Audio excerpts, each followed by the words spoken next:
Hey, what's up YouTube? This is the Merman Master coming at you guys again from the Team Time Riders YouTube channel today with another deck profile. And today, guys, we have a wind-up deck profile. A lot of people have asked me to start making another wind-up list for the new format, and how could I disappoint you guys with that? So here I am back again with another wind-up list for you guys. I've been testing this deck, and I've been really enjoying where it's going. The extra deck is still doing some retooling, so, I have a couple of the essentials in there right now.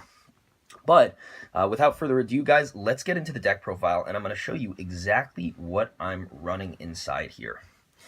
So, to start things out, with wind-up decks, as you know, the whole strategy around the deck is special summoning and spamming. And in Link format, you can do even more of this than ever before.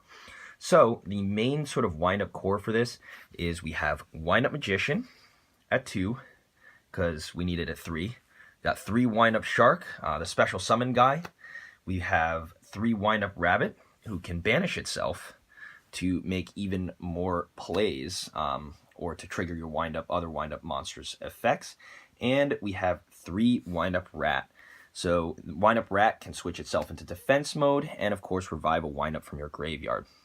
If you guys need to know what the wind-up effects do, feel free to go check out my other video on the channel, which goes through a more in-depth thing of how the wind-up effects work.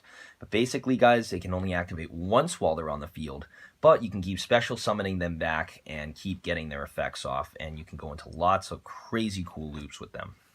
So that's these guys. Now, we have a couple more wind-ups that we're going to feature into the deck, and that's 2 copies, of course, of Wind-Up Warrior. I'm thinking about cutting this number down to 1, or possibly cutting the card entirely when Zenmaicon, the new Link monster, comes out, but this guy can up his level to 5. So very, very good card. And then for the final wind-up monster we have is 1 copy of Wind-Up Hunter. Really, really good card in this deck, and possibly one of the new kind of things that I've decided to add in. I know this card's going to get banned when the carrier comes out, but it's still very, very good to have, at least for now, because when you switch it into defense mode, even if you special summon it, it's not only another level 3, it forces your opponent to discard a card from their hand. So very, very good card, very, very interesting, and definitely something I would recommend for anyone, at least now, who's planning on building that wind-up deck. So good card. Next card we have, of course, now, this I believe is new. We are running an artifact engine, and I was kind of caught unawares by that ban list, but instead of 2 Scythe and 1 Moral Attack, we're doing 1 Scythe and 2 Moral Attack, guys. Moral Attack is now back to 3, which means that everyone who wanted to run artifacts in the past can now run them to their heart's desire. And this is really, really great for like the disruption plays, and Scythe is a very easy to both Scythe and Sanctum are very easy cards to pick up right now. So, this is just awesome for helping to control the tempo of the game and stop your opponent from getting some crazy effects off. And it also fields a level 5 body, which you can do anything with. You can XYZ, you can link. There's a lot of options that you got with Moral Attack and Scythe in terms of slowing down your opponent's plays and disrupting their tempo. Very, very good cards. And I really like the artifact engine in here because windups don't have any disruption of their own, so you need to figure out sort of ways around that and engines that can help facilitate your better plays. And now, the last engine we have in the deck, by demand of one of our previous commenters, he asked me to do a wind-up deck profile of this, and that is the Brilliant engine. So, for the first time in a deck profile of mine on the channel, we're putting the Brilliant engine in a deck. We got that 1 Garnet here, of course. And since we've got Brilliant engine in here, I decided to toss in a tech card. Yep, Electromagnetic Turtle, a light monster. Send it to the graveyard with Brilliant Fusion, and you can protect yourself during a battle phase. So that's going to round it out for the monsters. I believe it's 19. Moving on to the spells and traps.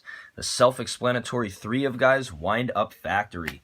Wind-Up Factory just helps you search your wind-ups from your deck to your hand whenever a wind-up effect triggers on the field.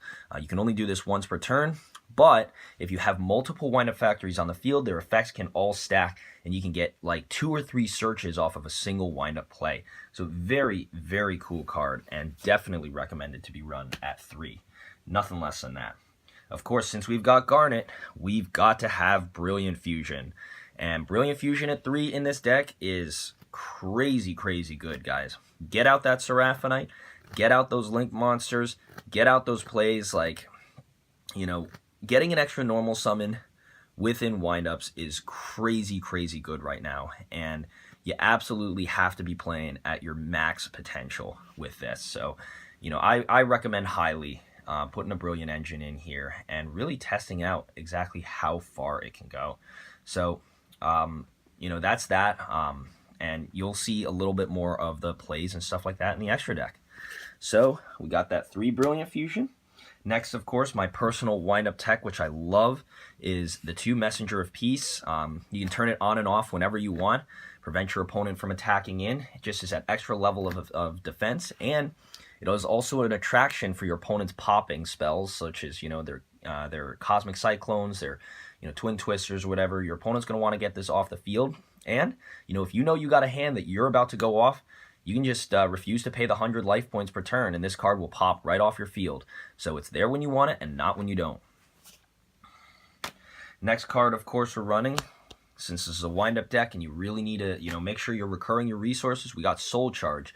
Soul Charge brings back a ton of stuff from your graveyard, pretty much everything in the deck, and you can just make plays, synchros, XYZs, links from there, and it's just really, really good. And finally, for the last card, again, our commenter mentioned this as well. Here's the update, and we got that 1 copy of Monster Reborn now that it is off the list, guys. Really, really awesome boost to windups, more than anything. You know, there's some decks that, like, you know, Monster Reborn's just like an extra card that they can play to get back another card. But for some decks, you know, this, especially for some of the casual strategies like windups, they really, really need the boost. And Monster Reborn is that boost in spades. Getting back, you know, any kind of cards that you have or that your opponent has that are very, very useful. You know, get back even one of your artifacts, go for a rank 5 play or something like that, you know, a moral attack. It's just very, very, like, beneficial of a card to have for you guys. So, you know, it's just a incredible card, and I'm so glad that it's back at 1. So that is Monster Reborn. Now that is going to wrap it up for the spells. Moving on to the traps. For traps, of course, since we're running the artifact engine, you got to have 3 Artifact Sanctum. Grab your artifact directly from your deck, and best part of all is if your opponent activates something to destroy that back row, you know, you can activate it, chain it, and then special summon your artifact, pop something, and then pop a monster they control. So Sanctum is putting in like massive duty as just like a protection trap and just a disruption trap that really helps windups to get a little bit more of that defensive power that they're sorely lacking at this point in time.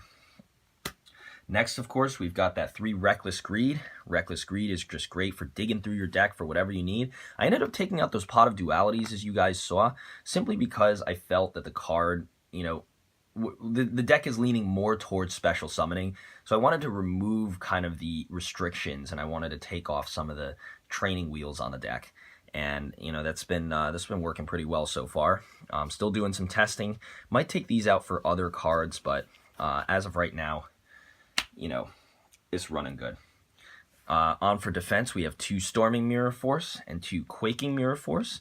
I've thought about taking these out for the Floodgate Trap Holes and things like that, but right now, this is putting in some good duty, just flipping your opponent's monsters and just basically clogging up their field or sending their things back so that they can't really make, you know, the kind of plays that you would expect. So,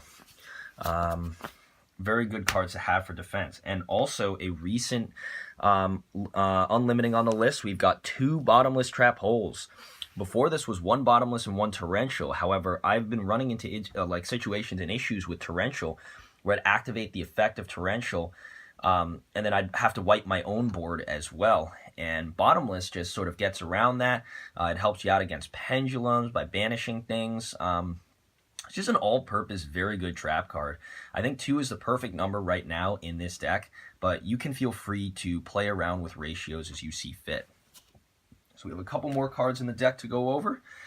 Second to last, of course, is Compulsory Evacuation Device. Great for bouncing back links or other problematic cards. Very good to trigger, and usually your opponent doesn't see that coming. And then finally, of course, we got Solemn Judgment to round out our trap lineup here today. Pay half your life points, and the Lord says no.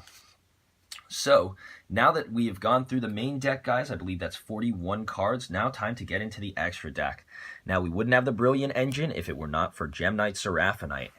Gem Knight Seraphinite puts in that double duty.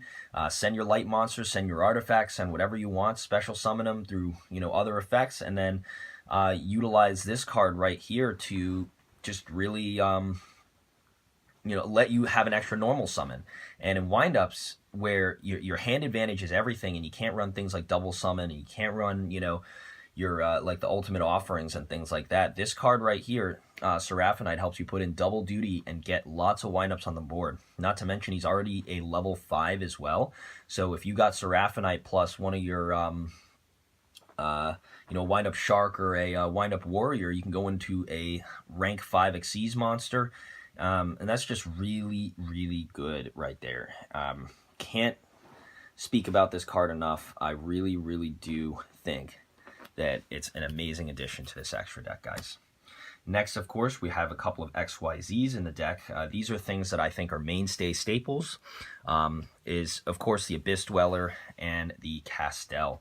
I might add the Baguska in here as well, though in testing, you're not really summoning as many links as other decks, and other decks have the ability to just spit out links and just get over your Baguska, but, it is unfortunate that windups do require their effects to be on the field to activate.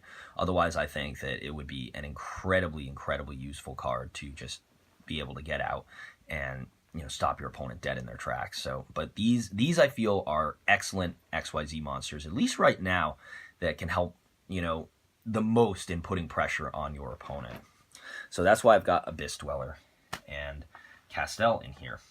Now, moving on to powerful Link monsters, of course, guys. We have one copy of Link Spider. Very, very good card. Utilize it with, if you got a dead Garnet in your hand or something like that, you can just Garnet into Link Spider.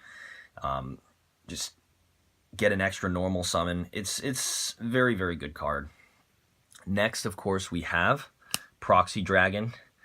Really great for linking away if you go into Invoker, who I should have had somewhere around here. But if you're going into Invoker and you're trying to get your plays off, or you're trying to do something on that nature, of course, this is going to help you out even more, because you invoke into something else, and if he's clogging up the zone, you can go for Proxy Dragon and keep linking up into higher levels.